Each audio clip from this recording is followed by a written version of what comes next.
আসসালামু আলাইকুম ওয়া রাহমাতুল্লাহি ওয়া বারাকাতুহু। আউযু বিল্লাহি মিনাশ শাইতানির রাজীম। বিসমিল্লাহির রহমানির রহিম। আজ কথা বলবো জিলহজ মাসের 10 তারিখ, 10 দিনের ফজিলত সম্বন্ধে।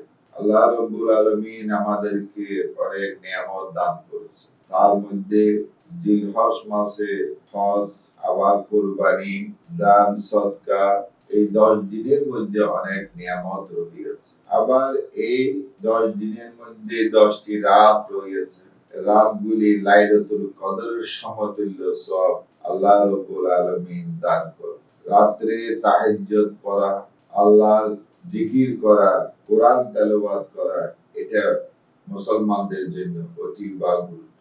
সাথে সাথে 10 তারিখ আল্লাহর নামে কোরবানি দেওয়া প্রত্যেক মুমিনদের, মুসলমানদের কর্তব্য দায়িত্ব। যারা কোরবানি দেওয়ার জন্য তাদের কোরবানি ওয়াজিব, ফরজ বলে, তাদের কোরবানি দেওয়া সওয়াবের উদ্দেশ্য কোরবানি অনেকে করে থাকে। আমি সেদিকে যাচ্ছি না।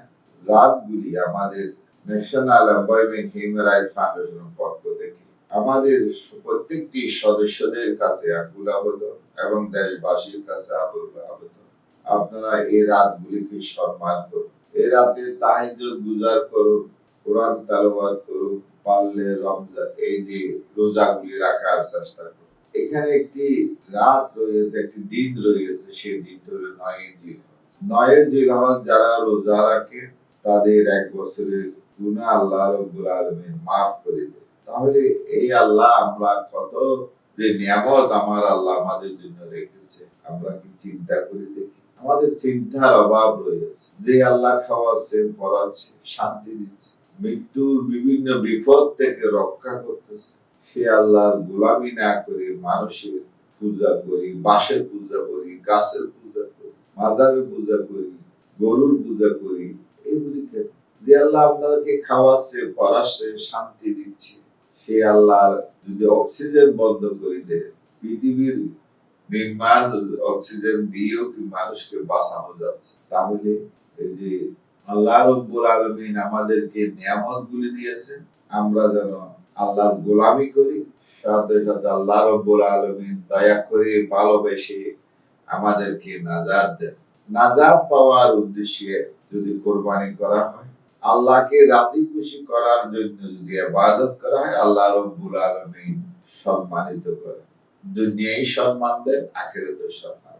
দুনিয়াতে অনেককে আল্লাহ রাব্বুল আলামিন রাসূল হিসাবে পাঠিয়েছে, অনেককে আবার এই আল্লাহর গোলামীর দাসত্বের কারণে এই যে বুজুর্গ হয়েছে, আমরা ওলি বলি, বুজুর্গ বলি, তারপরে দার্শনিক, আল্লাহর নিকট বান্দাগুলি হয়েছে ইবাদতের কারণে। সেই ইবাদতটুকু সময় মতো করতে হয়। আমরা তো এমনি ইবাদত করি, আমরা নামাজ পড়ি, রোজা রাখি, হজ করি, যাকাত দিই, সবকিছু ঠিক আছে, কিন্তু একটি সময়সীমার মধ্যে যদি করা যায় তাহলে অনেক উত্তম, অনেক নিয়ামত আল্লাহ দান। সেই নিয়ামতটা হলো জিলহজ মাসের 1 তারিখ থেকে 10 তারিখ পর্যন্ত রাতগুলো অতি গুরুত্বপূর্ণ।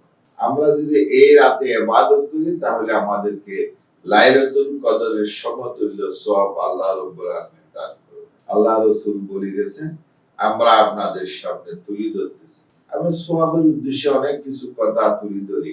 আমাদের ন্যাশনাল এমপ্লয়মেন্ট হিউম্যান রাইটস মানুষের কল্যাণে কাজ করি বিধায় আমরা মানুষের যেখানে কল্যাণ, মানুষ যেখানে মুক্তি পাবে, মানুষ যেখানে বিভিন্ন দর্শন, বিভিন্ন রকমের ক্ষতি থেকে বাঁচার জন্য আমরা পরামর্শগুলি দিয়ে থাকি, মানুষকে সচেতন করে থাকি। পরিষ্কার পরিচ্ছন্ন কিভাবে থাকবেন, শহরকে কিভাবে পরিষ্কার পরিচ্ছন্ন রাখবেন, নগরকে কিভাবে পরিষ্কার পরিচ্ছন্ন রাখবেন, গ্রামকে কিভাবে রাখবেন, হাল বিল কিভাবে আপনি রক্ষা করবেন, সেই কথাগুলি আমরা তুলে ধরি জাতির সামনে। আমরা বিভিন্ন মামলা মকদ্দমা নিয়ে মানুষ যারা কষ্ট পায় তাদেরকে আমরা অনেক সহযোগিতা করে থাকি। তাহলে এই কাজগুলি করার উদ্দেশ্য কি? আল্লাহকে রাজি খুশি করার জন্য। আল্লাহ যদি রাজি খুশি থাকে তাহলে আপনি অনেক নিয়ামত ভোগ করবেন, দুনিয়ায় ভোগ করবেন, আখিরাতে ভোগ করবেন। আখিরাতের কল্যাণে যদি আপনি এগিয়ে আসেন তাহলে আপনাকে আল্লাহর গোলামি করতে হবে, দাসত্ব করতে হবে, আল্লাহর নির্দেশ মতো চলতে হবে, আল্লাহর কোরআনকে জমিনে আল্লাহ রসুলের এই যে পথ দেখানো পথগুলিকে অনুসরণ করতে হবে।